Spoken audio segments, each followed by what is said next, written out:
ಕೇವಲ ಒಂದೇ ಸಾಮಗ್ರಿದಲ್ಲಿ ಈ ಹೆಲ್ದಿಯಾಗಿರುವಂತಹ ಬಟರ್ ರೆಸಿಪಿನ ರೆಡಿ ಮಾಡ್ಕೋಬೋದು. ಜಸ್ಟ್ ಒಂದು 5 ರಿಂದ 10 ನಿಮಿಷದಲ್ಲಿ ಮಾಡ್ಕೋಬೋದು. ಹಾಗೆ ನೀವಿಲ್ಲಿ ಎಣ್ಣೆ ಬದಲಾಗಿ ಎಲ್ಲ ಅಡುಗೆಗೆ ಈ ಬಟರೇ ಹಾಕ್ಕೊಂಡು ಅಡುಗೆ ಮಾಡ್ಕೋಬೋದು. ನಾನಂತೂ ದಿನಾಲೂ ರಾತ್ರಿ ಅಡುಗೆ ಈ ಬಟರ್ ಹಾಕಿ ಮಾಡೋದು. ಈ ಬಟರ್ ಬಳಸೋದ್ರಿಂದ ತುಂಬಾ ಹೆಲ್ದಿ ಆಗಿರುತ್ತೆ, ಹಾಗೆ ರುಚಿ ಕೂಡ ಹೆಚ್ಚಾಗುತ್ತೆ ಅಡುಗೆದು.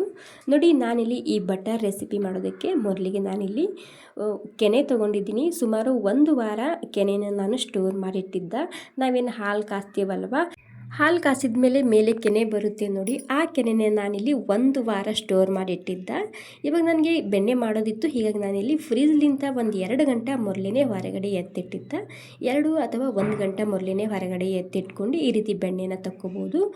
ಮೊದಲೇ ಹಾಗೆಯೇ ಒಂದು 10 ಸೆಕೆಂಡ್ ರುಬ್ಬಿದ ಮೇಲೆ ಮತ್ತೆ ನೀರು ಹಾಕ್ಕೊಂಡು ಮತ್ತೆ ಒಂದು 10 ಸೆಕೆಂಡ್ ರುಬ್ಕೊಂಡು ತೊಗೊಂಡಿದ್ದೀನಿ. ನೋಡಿ ಎಷ್ಟು ಸೂಪರಾಗಿ ರೆಡಿಯಾಗಿದೆ ಬೆಣ್ಣೆ. ಹೋಮ್ ಮೇಡ್ ಬೆಣ್ಣೆ, ಯಾವುದೇ ಪ್ರಿಸರ್ವೇಟಿವ್ ಇಲ್ಲದೆ ಮಾಡುವಂತಹ ಸೂಪರ್ ಹೆಲ್ದಿ ಹೋಮ್ ಮೇಡ್ ಬೆಣ್ಣೆ ರೆಸಿಪಿ ಇದು. 2 ಬ್ಯಾಸ್ನಲ್ಲಿ ಅದೇ ರೀತಿ ರುಬ್ಕೊಂಡಿನಿ. ಅಂದರೆ ನೀವು 1 ವಾರ ಸ್ಟೋರ್ ಮಾಡಿ ಇಟ್ಟಾದ್ಮೇಲೆ ಇದಕ್ಕೆ ಒಂದು 2 ಗಂಟೆ ಹೊರಗಡೆ ಎತ್ತಿಡಿ, ನಂತರ ಈ ರೀತಿ ಬೆಣ್ಣೆನ ತಕ್ಕೊಳ್ಳಿ. ಮತ್ತು ಇವಾಗ ನಾವು 1 ವಾರ ಸ್ಟೋರ್ ಮಾಡಿ ಇಟ್ಟಿರ್ತೀವಲ್ವ, ಹೀಗಾಗಿ ಇದನ್ನು ಸುಮಾರು ಒಂದು 4 ರಿಂದ 5 ಸಲ ನೀರು ಹಾಕ್ಕೊಂಡು ಕ್ಲೀನಾಗಿ ತೊಳ್ಕೊಂಡು ತಗೋಬೇಕು.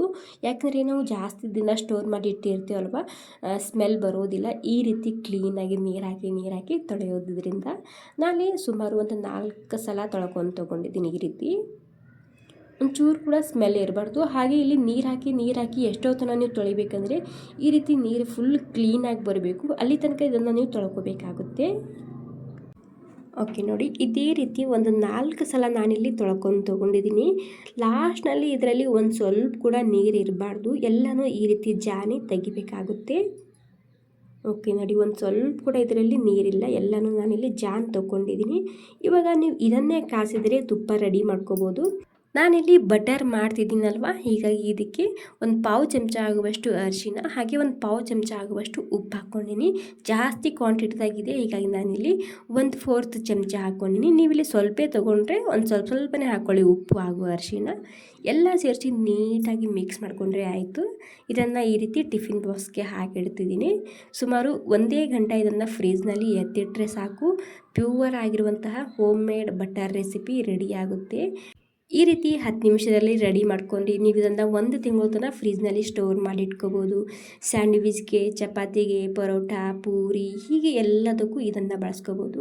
ಹಾಗೆ ಎಲ್ಲ ರೀತಿ ಪಲ್ಯ ಮಾಡೋದಕ್ಕೆ ಕೂಡ ಇದನ್ನು ನೀವು ಹಾಕ್ಕೋಬೋದು. ಅಂದರೆ ಎಣ್ಣೆ ಬದಲಾಗಿ ಈ ಬಟರ್ ಹಾಕ್ಕೊಂಡು ನೀವು ಅಡುಗೆನ ಮಾಡ್ಕೋಬೋದು. ಇವಾಗ ಇದಕ್ಕೆ ನಾನು 1 ಗಂಟೆ ಫ್ರಿಜ್ಜಲ್ಲಿ ಎತ್ತಿಟ್ಟಿದ್ದ, ಜಸ್ಟ್ 1 ಗಂಟೆ ಇಟ್ಟರೆ ಸಾಕು, ಇದು ಸೆಟ್ ಆಗಿಬಿಡುತ್ತೆ. ಓಕೆ ನೋಡಿ, ನನಗೆ ಇಲ್ಲಿ ಬಟರ್ ಪೇಪರ್ ಹಾಕೋದು ನೆನಪೋಗಿತ್ತು, ಹೀಗಾಗಿ ನಾನಿಲ್ಲಿ ಜಸ್ಟ್ ಒಂದು 5 ಸೆಕೆಂಡ್ ಈ ರೀತಿ ಸ್ವಲ್ಪ ಬಿಸಿ ಮಾಡ್ತಿದ್ದೀನಿ. ಬಿಸಿ ಮಾಡಿ ಇದನ್ನು ಕಟ್ ಮಾಡಿಕೊಂಡ್ರೆ ಆಯಿತು. ಸೂಪರ್ ಆಗಿರುವಂತಹ home made Amul butter recipe ರೆಡಿಯಾಗುತ್ತೆ. ಯಾವುದೇ ಪ್ರಿಸರ್ವೇಟಿವ್ ಇರೋದಿಲ್ಲ, ತುಂಬ ರುಚಿಯಾಗಿರುತ್ತೆ, ತುಂಬ ಹೆಲ್ದಿಯಾಗಿರುತ್ತೆ. ಟ್ರೈ ಮಾಡಿ ನೋಡಿ ನೀವು ಒಂದ್ಸಲ, ಸೂಪರ್ ಟೇಸ್ಟ್ ಇರುತ್ತೆ. ಎಲ್ಲ ರೀತಿಯ ಅಡುಗೆಗೆ ಇದನ್ನು ನೀವು ಹಾಕೋಬೋದು. ಓಕೆ, ಸ್ವಲ್ಪನಾದರೂ ಇಷ್ಟ ಆಗಿದೆ ಒಂದು ಲೈಕ್ ಮಾಡಿ. ಥ್ಯಾಂಕ್ ಯು ಸೋ ಮಚ್ ಎಲ್ರಿಗೂ.